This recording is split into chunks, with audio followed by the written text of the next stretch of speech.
오늘 하나님께서 주시는 말씀은 요한복음 2장입니다. 요한복음 2장 1절서부터 11절 말씀입니다. 요한복음 2장 1절로부터 11절 말씀 한 절씩 교독하십니다. 3일째 되던 날 갈릴리 가나에서 결혼식이 있었습니다. 예수의 어머니도 그곳에 계셨고 예수의 제자들 그 결혼식에 초대받았습니다. 그런데 포도주가 다 떨어지자 예수의 어머니는 예수께 와서 포도주가 다 떨어졌구나 라고 말해 주었습니다.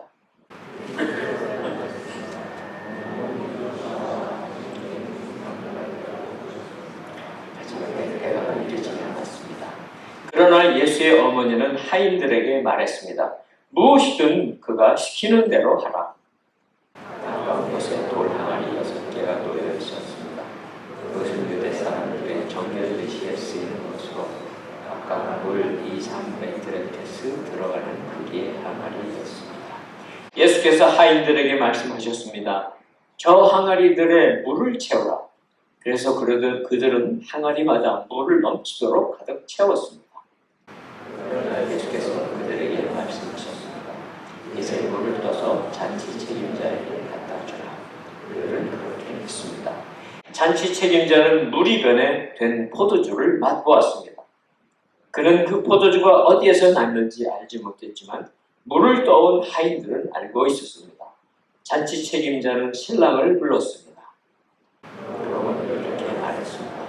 누구든지 처음에는 맛 좋은 포도주를 내었다가 이들이 취하면 덜 좋은 포도주를 내는 법인데 당신은 가장 좋은 포도주를 지금까지 남겨두었군요. 함께 읽습니다. 예수께서 이 첫 번째 표적을 갈릴리 가나에서 행해 자기의 영광을 드러내셨습니다. 그러자 예수의 제자들이 그를 믿었습니다. 물 떠온 하인의 기쁨이라는 제목으로 이종실 목사가 말씀 전해 주겠습니다.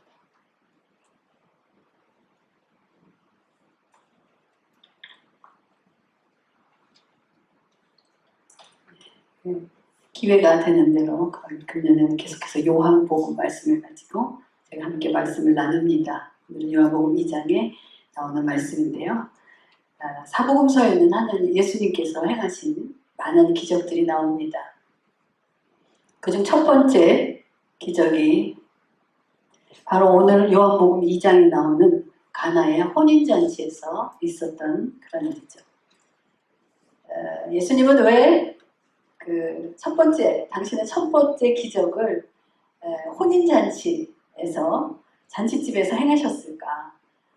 예수님이 많은 기적이 나오는데 병 고치는 기적, 죽은 사람도 살리고, 그 다음에 귀신 쫓고 하는 엄청난 기적들이 많은데 그 첫 번째 기적이 바로 이 혼인잔치, 잔치집에서 있었다는 것입니다.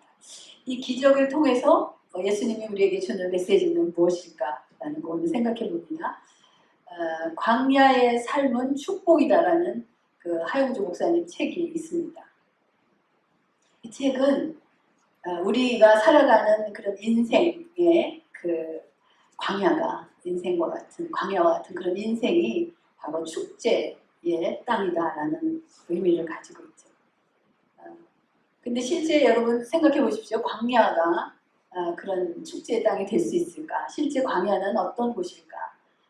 광야는 메마르고 황량하고 아주 살기가 어려운 그런 곳이죠. 볼 곳도 없습니다. 가시나무 외에. 그래서 이렇게 광야에 가보면 이스라엘 광야나 이런 데 가보면 우리는 사막에 살고 있기 때문에 우리도 약간 그런 느낌이 있긴 하지만 낮에는 너무 뜨겁고 그리고 밤에는 너무 춥고 그리고 때로는 막 밤에 아주 음산한 짐승의 울음소리도 들리고 그리고 이렇게 바람소리, 폭풍이 언덕 것 같은 바람소리가 무섭게 들리는 그런 날도 있습니다. 이렇게 외롭고 어떻게 보면 고독하고 그리고 황량하고 또 고통과 어려움이 있는 우리가 살아가는 이 광야를 왜 축제의 땅이라고 하는 것일까? 축제와 전혀 어울릴 것 같지 않은 그런 광야가 이 모든 축제의 뿌리라는 것은 우리 이스라엘의 그 명절을 통해서 알 수 있습니다. 이스라엘에는 세 개의 큰 절기 명절이 있습니다. 그 절기 명절 중에 첫 번째는 4월에 있는 6월절이죠. 6월절. 6월절은 애굽에서 해방된 것을 기념하기 위한 그런 이스라엘의 축제, 광야의 축제라면 6월에 있는 맥추절, 오순절은 바로 이제 그 광야에서 첫 번째 곡식을 수확한 것을 감사해서 드리는 축제입니다. 기념하는 광야의 축제입니다. 그리고 10월에 있는 초막절, 장막절이라고도 부르는데 이 초막절은 40년 동안 광야를 지켜온 것을 하나님께서 광야 생활을 지켜주신 것을 감사해서 드리는 절기, 그게 바로 장막절입니다. 그래서 이 모든 이 세 개의 절기가 지금도 지키고 있죠. 이스라엘의 큰 명절 세 개가 전부 광야에서 있었던 그 축제를 기념하고 기억하는 그런 축제의 뿌리가 되는 것입니다. 근데 이 축제적인 그런 의미가 얼마나 큰지 중요한지 이 신약에 와서는 이제 사도 요한이 요한복음을 쓰면서 또 사도 요한이 요한계시록을 쓰면서 말씀을 하고 있는데 첫 번째 2장에 나오는 지금 이야기가 가나의 혼인잔치로 시작해서 요한계시록 19장에 어린 양의 혼인잔치로 끝납니다. 그래서 요한이 본 하나님 나라의 관점은 잔치다 라는 것이죠. 그리고 성경에 여러 군데에서 하나님이 잔치 자리에 사람들을 불러내는 그런 비유가 굉장히 많이 나옵니다. 잘 아는 비유가 마태복음 22장에 나오는 그런 결혼잔치의 비유인데요. 거기 2절에 보면 이런 얘기가 있습니다. 하늘나라는 자기 아들을 위해서 결혼잔치를 베푸는 왕과 같다. 그래서 왕은 자기 종들을 보내서 결혼잔치에 초대한 사람들을 불러오게 했다. 이렇게 비유가 시작됩니다. 그래서 이 왕이 내가 만찬을 준비했고 모든 것이 다 준비됐으니까 이제 이 잔치에 나오라 이렇게 초청을 합니다. 그런데 그 초청 받은 사람들이 들은 척도 안 합니다. 그리고 제각각 가버립니다. 어떤 사람은 자기 밭으로 일하러 갔고 분주하다고 나는 바빠서 못 가겠다. 어떤 사람은 나는 장사하러 가야 돼서 못 가겠다. 다 못 가겠다 그러자 그렇게 얘기하죠 왕이. 그럼 길거리에 나가서 있는 사람들 중에 잔치에 그 사람들을 불러와라 이렇게 이야기하면서 마지막 그 비유의 마지막은 청함을 받은 자는 많되 택함을 입은 자는 적으니라 이렇게 그 비유가 끝납니다. 또 마태복음 25장에 보면은 열처녀의 비유가 있습니다. 잘 아는 얘기죠. 지혜로운 5처녀가 있었고 미련한 5처녀가 있었다. 근데 미련한 5처녀가 이렇게 등에 기름을 준비하고 있다가 기름이 떨어져서 기름을 사러 가는 사이에 누가 왔느냐? 신랑이 왔다. 그래서 신랑이 왔을 때 등에 기름이 있던 지혜로운 처녀는 그 잔치자리에 결혼잔치자리에 들어갔고 문이 닫혔다. 그래서 그 기름 사러 갔던 사람이 와서 주여 문을 열어주십시오! 라고 소리를 막 질렀지만 거기에 나오는 대답은 이런 대답입니다. 나는 너희를 알지 못한다.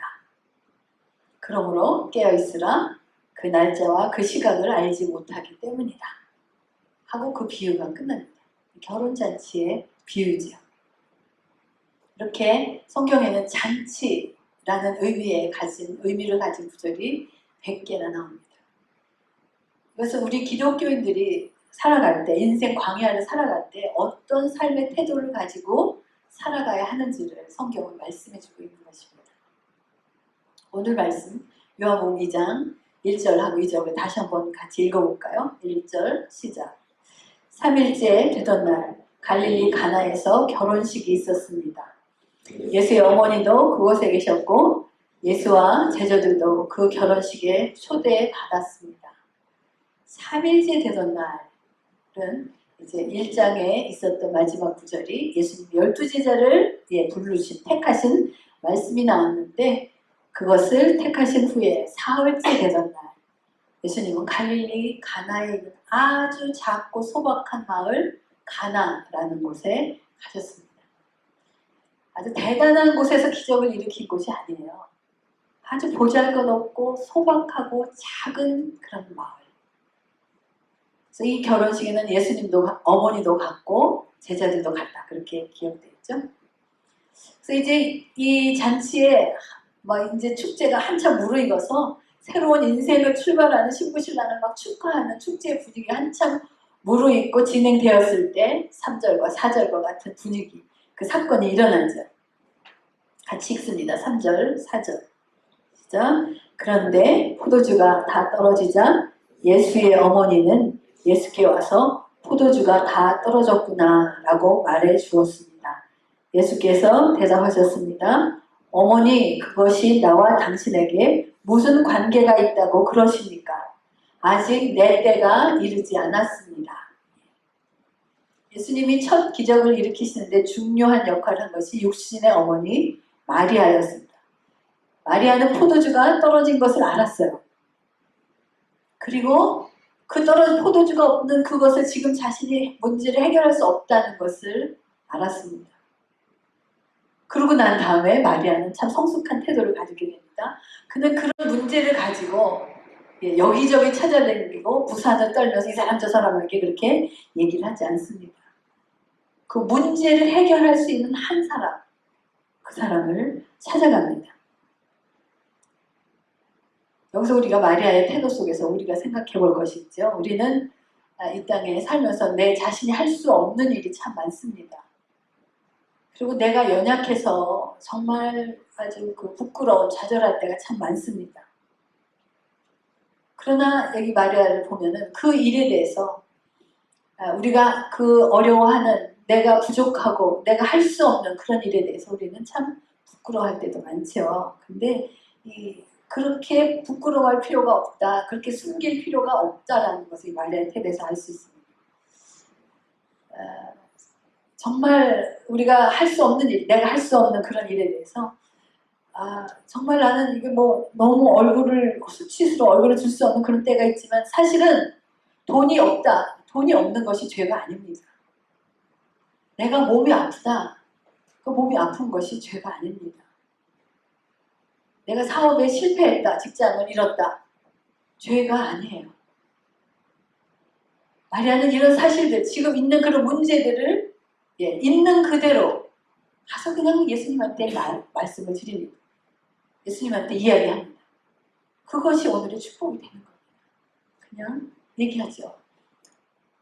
그렇습니다. 기도는 내가 할 수 없다는 것을 인정하는 겁니다. 내가 할 수 없는 그런 일에 대해서 인정하고 그 문제를 가지고 예수님께 나가서 사실 그대로 그냥 말하는 거예요.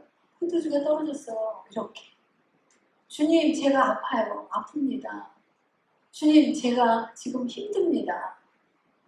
주님, 제가 너무 부끄럽습니다. 주님, 제가 너무 자존심이 이렇게 세우는 게 너무 힘듭니다. 주님, 돈이 떨어졌어요. 이렇게 말하는 게 기도죠. 그대로. 때를 쓰거나 막 하지 않아요. 그래서 이렇게 잔치가 지금 무르익을 때 그렇게 가서 얘기할 때 포도주가 예수님의 마음을 지금 한번 읽어봅니다. 예수님은 알으세요. 이 잔치에는 포도주가 있어야 한다는 거죠. 포도주가 다 떨어졌다는 것은 잔치가 파장됐다라는 파장판이라는 것을 의미합니다. 예수님의 마음은 이 잔치에 파장이 되는 것이 안타까우셨습니다. 어떻게든 이 잔치 분위기가 흥이 날 수 있도록 더 도와주고 싶은 마음이셨습니다. 그런데 포도주가 다 떨어졌다는 말씀을 듣고 4절에 보니까 예수님이 이상한 대답을 하시죠. 어머니, 그것이 나와 당신에게 무슨 상관이 있습니까? 무슨 관계가 있습니까? 내 때가 아직 이르지 않았습니다. 이렇게 말씀하십니다. 굉장히 중요한 이야기입니다. 지금 이 구절 속에 중요하게 붙들어야 될 두 단어가 있다면 관계라는 단어와 때라는 단어입니다. 우리는 어떤 문제가 생기면 주님께 나가서 그 문제만 해결해 달라고 막 때를 씁니다. 그리고 기도의 리스트를 다 적어서 기도 그 리스트 가지고 이거 빨리 해결해 달라고 그러죠. 병 고치면 이 병만 해결해 주시면 다 하겠습니다. 직장 문제, 자녀 문제도 마찬가지고 우리 다 그렇게 해서 그거 가지고 물론 기도를 나가긴 나가요. 그런데 거기에서 주님이 뭐라 그러시는지 주님은 그렇게 얘기하세요. 하나님은 질병이나 직장, 자녀는 그 다음 문제다. 더 중요한 질문을 하시는데 그것은 나와 너의 관계가 무엇이냐라는 겁니다. 나와 너와 무슨 상관이 있느냐? 나와 당신에게 무슨 관계가 있다고 그런 얘기하느냐? 이렇게 얘기하지 않습니까? 이렇게 기적은, 예수님의 기적은 내용의 문제가 아니라 관계의 문제라는 것을 지금 말씀하고 계세요.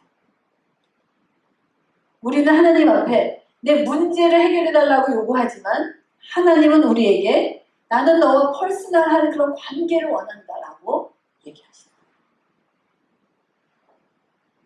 그래서 이 관계라는 이것을 지금 그것이 나와 당신에게 무슨 관계가 있다고 그러십니까? 라고 예수님 말씀하십니다. 또 하나 때라는 문제가 있습니다. 때. 예수님이 생각하시는 때와 내가 생각하는 때가 다르다는 거죠. 예수님이 행하시는 때가 따로 있어요. 근데 우리는 그 때를 못 기다립니다. 때까지. 그죠? 아무리 힘들어도 그 때가 될 때까지 참고 기다리고 견뎌야 하는 것을 못하는 거죠. 은혜가 없어서 힘드십니까? 여기저기 돌아다닌다고 그 문제가 해결되지 않습니다. 그분을 사모하고 참고 기다리고 기도하며 기다릴 때 때가 되면 그분의 은혜가 임하는 거예요. 그분이 찾아오시는 거예요. 내가 찾아다니는 게 아니라 사모하는 마음 가운데 그분이 찾아오세요. 그럼 모든 문제 해결되지 않겠습니까? 돌아다닌다고 해결되는 문제가 아닙니다. 우리가 인생을 살면서 오랫동안 방황하는 이유는 뭐냐? 문제의 핵심을 파악하지 못하기 때문에. 주님은 너와 나와 무슨 관계냐? 이렇게 물으시잖아요.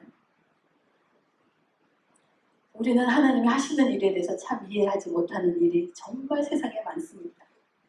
그 중에 성경에 나오는 이야기 중에 대표적인 이야기, 노아의 방주의 이야기죠. 노아가 산꼭대기에 노아에게 하나님의 방주를 지으라 그렇게 명하시는 겁니다. 이거는 우리의 이성과 상식과 경험에 전혀 안 맞는 얘기죠. 왜 배를 산에다 짓습니까? 배는 바다에다 지어야지. 말도 안 되는 얘기예요. 정말 이거를 순종하는 거는 쉽지 않은 이야기죠. 어떻게 배에다가 산에다가 배를 짓습니까? 그러나 노아는 하나님께 순종합니다. 산에다 방주를 짓습니다. 그래서 기적에 따르는 그런 믿음, 기적에 따른 그 믿음은 내용을 보고 따르는 것이 아니라 그 말씀하신 분이 누구냐를 보고 따르는 겁니다. 그 말을 누가 했느냐가 굉장히 중요한 거예요. 그 말을 누가 했느냐. 교회에 많은 말들이 돌아다녀요. 누구 말이 진짜인지 몰라요. 우리의 중심은 정말 누가 말씀했느냐, 하나님의 어떤 말씀이 있으셨느냐, 누가 말했느냐를 따르는 것이 너무나 중요하다는 얘기입니다. 하나님은 아무 상관도 없이 기적을 베푸시진 않으세요. 우리가 정말 하나님을 신뢰하고 있는가, 네가 정말 나와 그렇게 관계가 있다면 내가 원하고 목표하던 것이 지금 달성되지 않는다 할지라도 너와 나의 관계를 지속할 수 있느냐? 라고 물으시고 그것을 보시는 거죠. 네가 원하는 거 안 돼도 너와 나의 관계가 계속될 수 있느냐? 또 예수님 지금 포도주가 떨어진 사건 적사 때를 말씀하시죠. 그리고 예수님이 말씀하시는 내 때라는 것이 이 말씀 가운데 언제인가라는 것을 봅니다. 지금 여기서 내 때가 되지 않았다라는 그 얘기는 지금 포도주가 지금 떨어졌다는 말과 연관이 됩니다. 포도주가 떨어진 사건과 내 때가 이르지 않았다는 이 말씀과는 연관이 되어지는 말씀이라는 겁니다. 마태복음 26장에 보면 예수님이 잡히시던 날 밤, 그 밤에도 예수님이 성만찬을 하십니다. 제자들과. 그리고 포도주 잔을 들고 이렇게 말씀하십니다. 마태복음 26장에 보면 이거는 죄 사함을 위해 많은 사람을 위해서 흘리는 내 피 곧 언약의 피다. 포도주 잔을 들고 이것은 내 피다. 그리고 내가 너에게 말한다. 나는 이제부터 내 아버지의 나라에 너희와 함께 새 포도주를 마실 그날까지 다시는 포도 열매로 만든 것을 마시지 않을 것이다. 이 땅에서. 끝이란 얘기예요. 최후의 맞죠. 예수님이 이제 다음 날이면 십자가에 못 박히시를 하는데 내가 다시는 마지막 포도주 잔을 든다. 이것이 뭐냐? 내 피 곧 언약의 피다. 그리고 너희는 하나님 나라에 가면 주님과 함께 너와 나는 새 포도주를 마실 것이다. 너희와 함께 내가 새 포도주를 마실 그날까지 이렇게 얘기하시죠. 어디에서? 어린 양의 혼인잔치에서. 우리는 그 잔치에 가면 주님과 함께 그 새 포도주를 마실 것입니다. 우리 잔치의 핵심은 뭐냐? 예수님의 피, 보혈이라는 겁니다. 물로 된 포도주는 바로 예수님의 보혈을 의미하고 예수님은 내가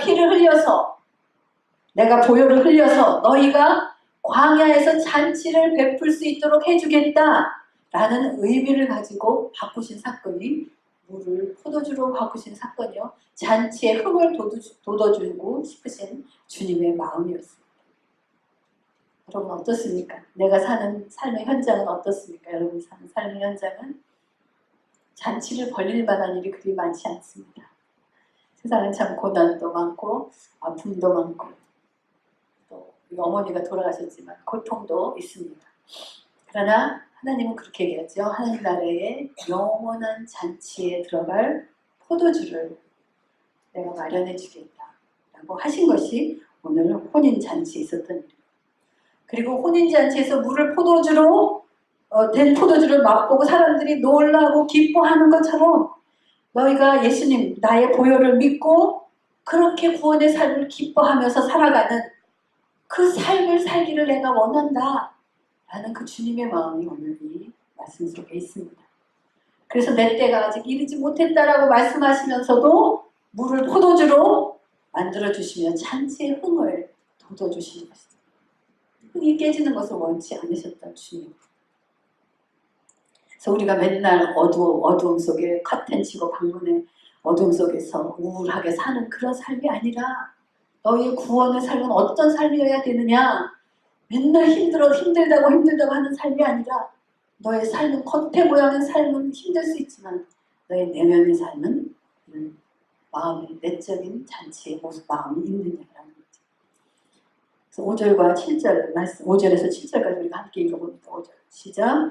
그러나 예수의 어머니는 하인들에게 말했습니다. 무엇이든 그가 시키는 대로 하라. 가까운 곳에 돌 항아리 6개가 놓여 있었습니다.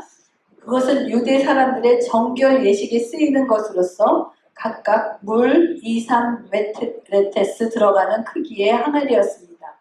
예수께서 하인들에게 말씀하셨습니다. 저 항아리들의 물을 채우라. 그래서 그들은 항아리마다 물을 넘치도록 가득 채웠습니다. 하나님은 어떤 분이세요?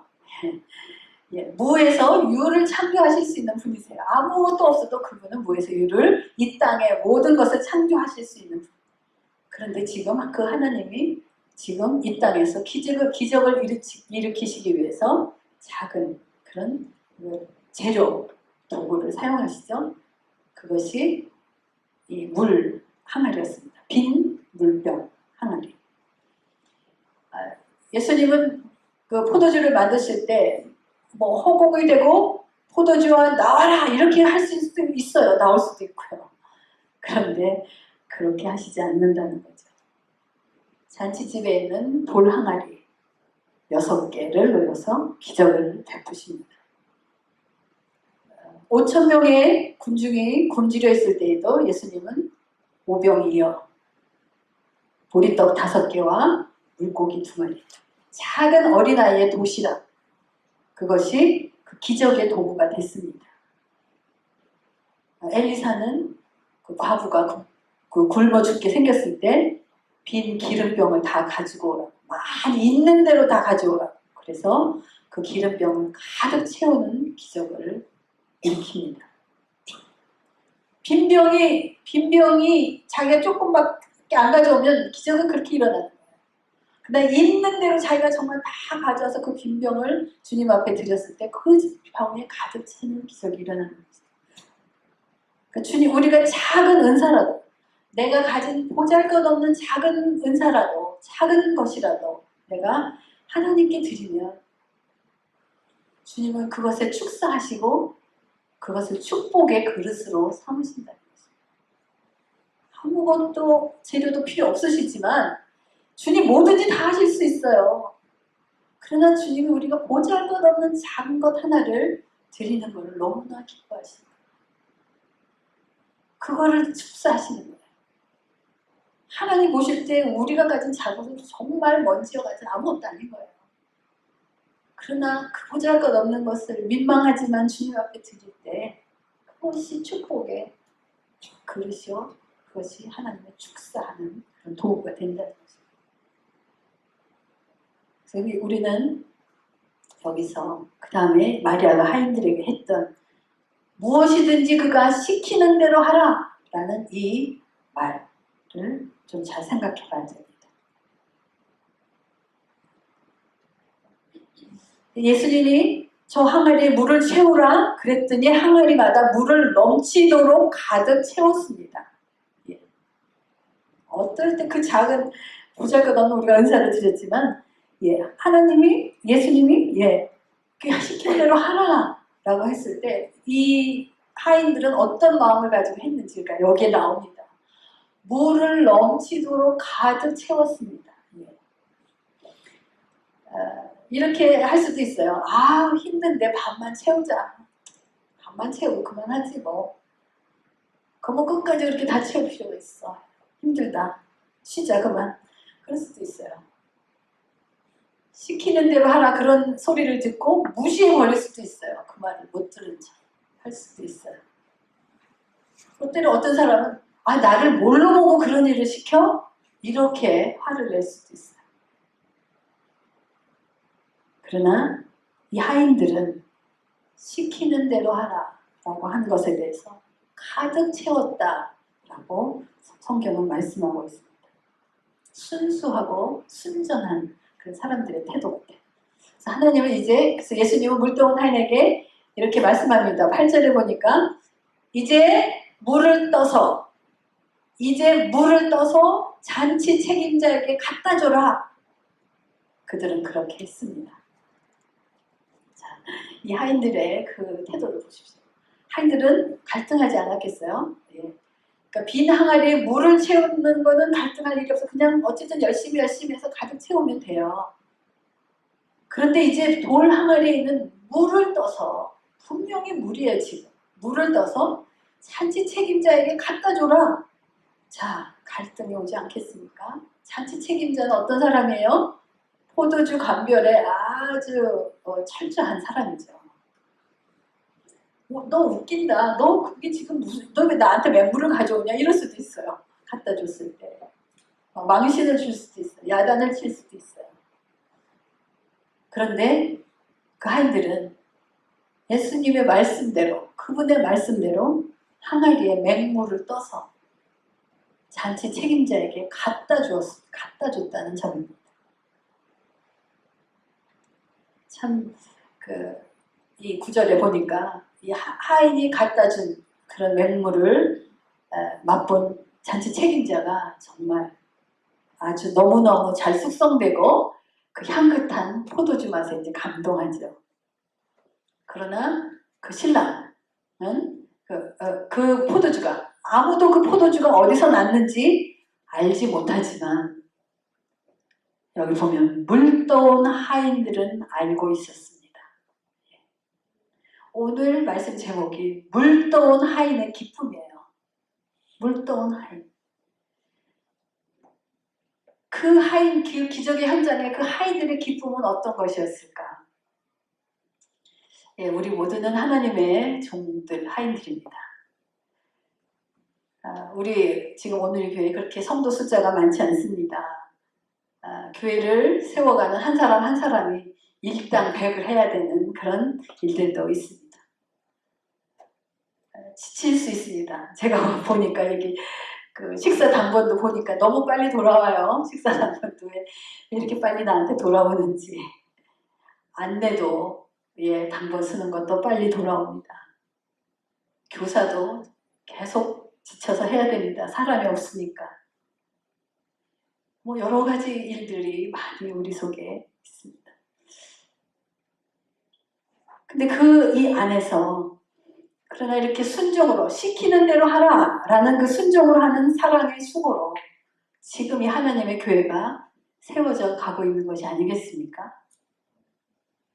바로 그렇게 우리가 순종하면 시키는 대로 하는 그 기쁨이 바로 물떠온 하인의 기쁨이 아니겠습니까? 이런 기쁨이 없다면 우리는 아마 계속 불평해야 하고 불만해야 하고 원망해야 합니다. 하나님의 기적은 일어날 수 없습니다.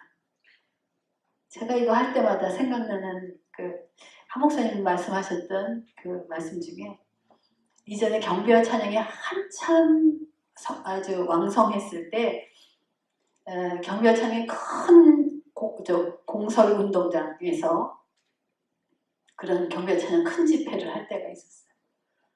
근데 그날 마침 비가 막 오는 날 비가 왔대요. 비가 많이 오는데 경배와 찬양 하는 그 곳곳에 이제 안내 자매들을 세워두는데 이제 한 목사님이 거기에 참여하려고 가셨는데 어느 그 운동장의 한 구석탱이에 보이지도 않는 곳에도 그 안내하는 자매가 이제 이렇게 서 있더래요. 이렇게 감동하신 게 뭐냐 하면 그 자리는 정말 사람들이 많이 지나가지도 않는 자리예요. 그리고 비는 지금 오고 있어요. 그런데 그 자리에 뭐 비도 오고 사람도 안 지나가는데 관두지라고 할 수도 있어요. 근데 한 목사님이 그 자매를 봤는데 끝까지 자기가 맡은 너 오늘은 거기가 당번이야 라고 했던 그 자리에서 그 비를 다 맞으면서 끝까지 그 자리에 서 있는 그 자매를 보고 감동했다고 한번 설교 중에 말씀하시더라고요. 예, 정말 우리가 우리 안에 그런 물떠온 하인의 기쁨이 충만할 수 있길 바랍니다. 예, 우리가 이 교회를 섬기며 정말 이 하나님의 교회가 세워져 가는 것을 함께 바라보며 그런 기쁨의 마음의 감동들이 아무도 모르지만요, 그렇죠? 아무도 모르지만 물떠온 하인만이 알고 있는 기쁨이 있다.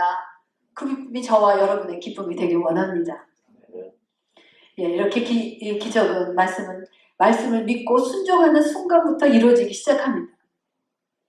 근데 여기서 우리가 궁금한 거는 우리 그런 마음 많이 갖죠. 그러면 물이 언제 포도주로 변했을까? 물이 뭐 요때 변했을까? 요때 변했을까?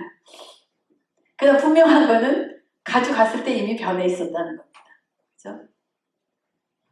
그리고 그 다음에 예수님이 왜 그 물을 잠시 채워두셨다가 왜 물을 그냥 빈 항아리에 채우지 않고 그냥 물을 가져다 그냥 갖다 줘라 그러면 그 자리에 싹 변하면 되지 않습니까? 그렇게 하시지 않아요. 뭘 사용했어요? 빈 항아리에 물을 채우라고 그랬어요. 물을 떠서 갖다 줄 바에야 그냥 갖다 주면 되지. 그러나 예수님은 그렇게 하지 않아요. 그것이 바로 우리의 믿음의 과정이에요. 우리에게 있어야 하는 믿음의 과정들입니다. 그냥 순종하고 그냥 하라는 대로 하고 하다 보면 그 믿음을 통해서 그 믿음의 과정을 통해서 일어나는 하나님의 일들이라는 거죠.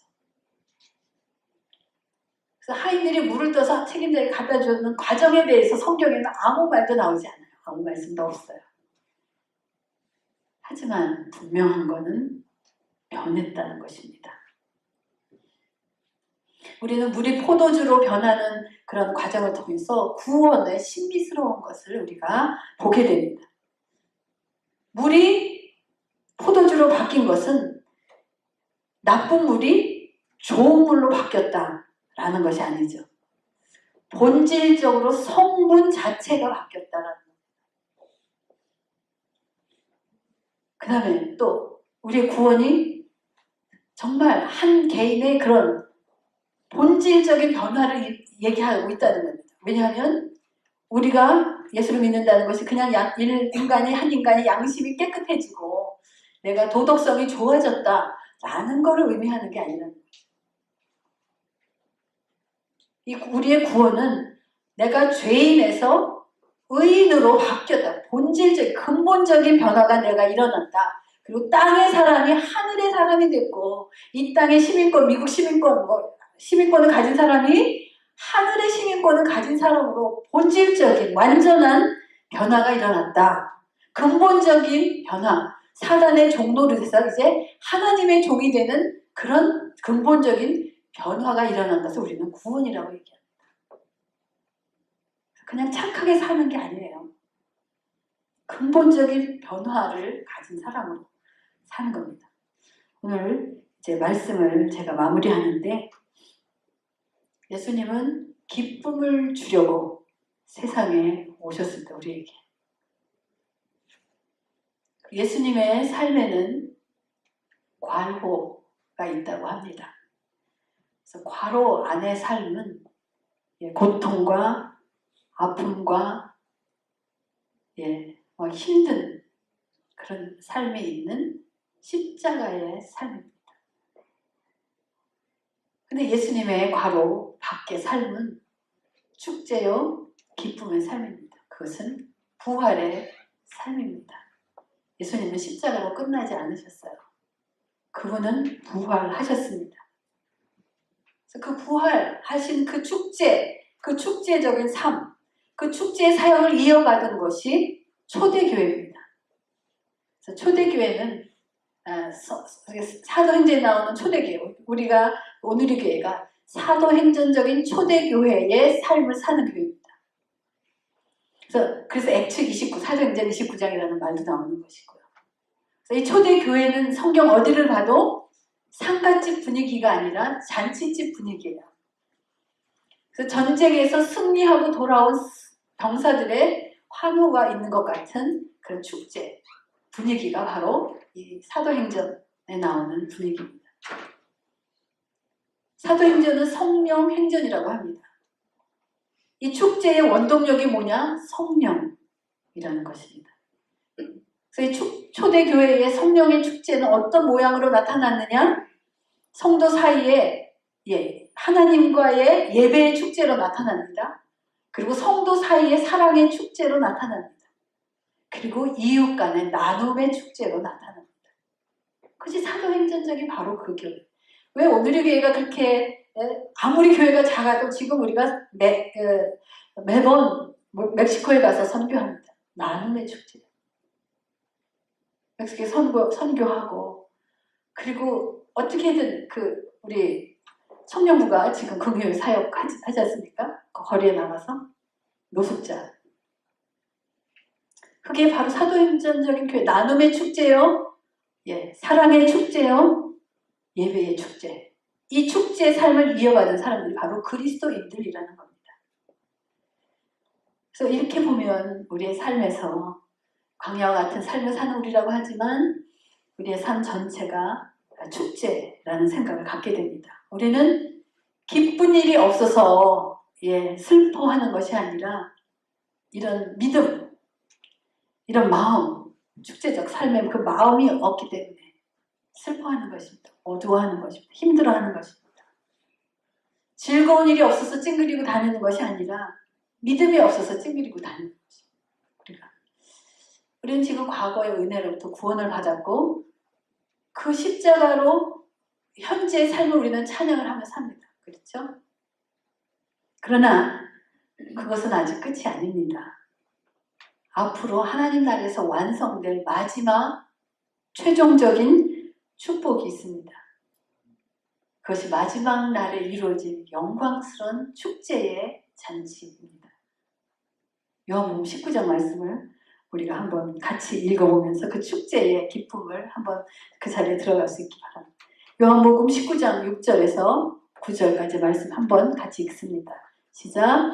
또 내가 들으니 허다한 무리의 음성과도 같고 많은 물소리와도 같고 큰 우레소리와도 같은 소리로 이르되 할렐루야 주 우리 하나님 곧 전능하신 이가 통치하시도다. 우리가 즐거워하고 크게 기뻐하며 그에게 영광을 돌리세. 어린 양의 혼인 기약이 이르렀고 그의 아내가 자신을 준비하였으므로 그에게 빛나고 깨끗한 세마포 옷을 입도록 허락하셨으니 이 세마포 옷은 성도들의 옳은 행실이로다 하더라. 천사가 내게 말하기를 기록하라. 어린 양의 혼인잔치에 청함을 받은 자들은 복이 있도다 하고 또 내게 말하되 이것은 하나님의 참되신 말씀이라. 아멘. 이것이 우리의 소망입니다. 예수님은 오늘 분명하게 우리에게 말씀하십니다. 하나님의 나라는 혼인잔치와 같다. 혼인은 사랑하는 사람들과 하는 것입니다. 그렇죠? 그래서 신랑 예수님이 먼저 우리에게 프로포즈 하셨어요. 그분의 사랑은 신부를 위해서 목숨을 버린 사랑이에요. 그리고 신부인 우리에게 이 시간에 이렇게 물으십니다. 너는 나와 혼인잔치를 믿고 기다리면서 정결한 신부로 그렇게 살고 있니? 이렇게 묻으세요.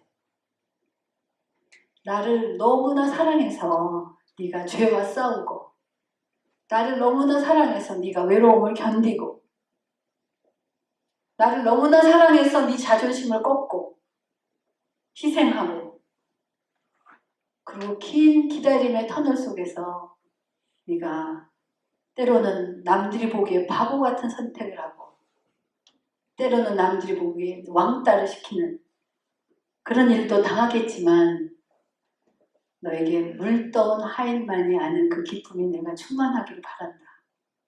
그 말씀을 오늘 하십니다. 그래서 우리가 아픔과 고난과 결핍의 삶의 현장 속에서 드리는 그런 나의 삶의 축제가 오늘 지금 이 자리에 우리의 예배가 되기 원합니다. 같이 찬양합니다. 그래서 우리가 그런 잔치적 삶을 살라고 그래서 내가 피를 흘렸다고 그래서 내가 피를 흘리기까지 너를 사랑했다고 말씀하시는 그 힘, 그 기쁨 아무도 알지 못하지만 내 안에 있는 그 물떠온 하인의 그 기쁨이 오늘도 우리 속에 충만하기를 원합니다. 찬양합시다. 내 손을 주께 높이 듭니다. 내 손을 주께 높이 듭니다. 내 찬양 받으실 주님 내 마음을 주께 활짝 엽니다. 마음을 주께 활짝 엽니다. 내 찬양 받으실 주님 내 신랑을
외로움을 견디고 희생하고 그리고 왕따를 당하며 그래도 하나님이 나의 신부로 내가 살려고 애를 쓰는 그 모습, 그러나 내가 너한테 물도운 기쁨의 하인의 기쁨을 너에게 주기를 원한다고 말씀하시는 그 주님의 음성을 오늘 우리가 듣습니다. 하나님, 우리가 그런 기쁨의 삶을 살게 하여 주시옵소서.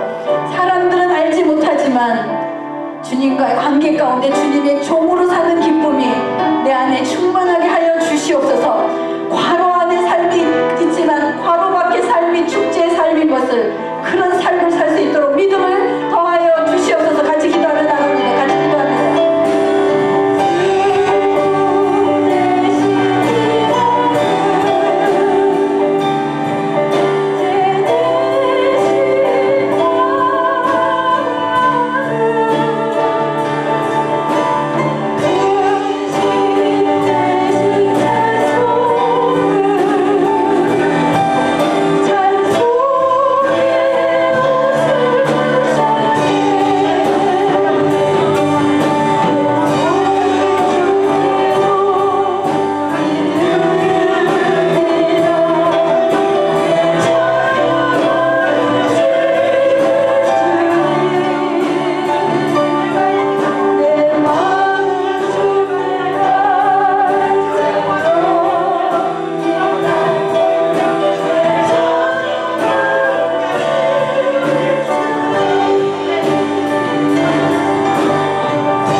우리에게 주님이 베푸셨던, 프로포즈 하셨던 그 사랑을 우리가 잊지 않기를 원합니다.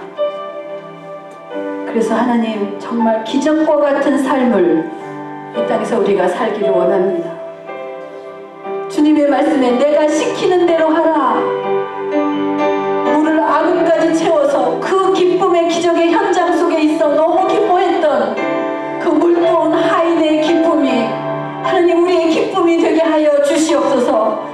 하나님, 우리 가운데 몸이 힘든 사람, 재정이 힘든 사람, 학업에 어려움이 있는 사람, 직장에 어려움이 있는 사람, 자녀의 문제로 고통하는 사람들이 있습니다. 그러나 모두가 우리가 이런 일들로 인해 슬퍼하며 좌절하며 눈물을 흘리는 것이 아니라 우리가 이것을 이기며 정결한 신부로 살게 하여 주시고 어린 양의 혼인잔치가 우리의 소망이 되게 하여 주시옵소서. 우리 인생의 광야가 슬픔의 광야가 아니라 축제의 땅이요 기쁨의 땅이요 정말 내가 마지막에 나와 함께 누릴 그 어린 양의 혼인잔치를 생각하며 이 땅에서 잔치적 삶을 살라고 말씀하시는 그 하나님의 말씀을 우리가 붙들고 이 땅을 승리하며 살아가게 축복하여 주옵소서. 지친 자들에게 새 힘을 부어주시고 새 능력을 부어주시고 새 마음을 부어주셔서 기쁨으로 하나님을 섬기며 사랑하며 그리고 하나님과 은밀한 관계를 맺어가며 그것이 나의 기쁨이 되어 승리하며 살아가는 귀한 신부들로 축복하여 주옵소서. 오늘의 귀한 예배를 감사드립니다. 예수님 이름으로 기도합니다.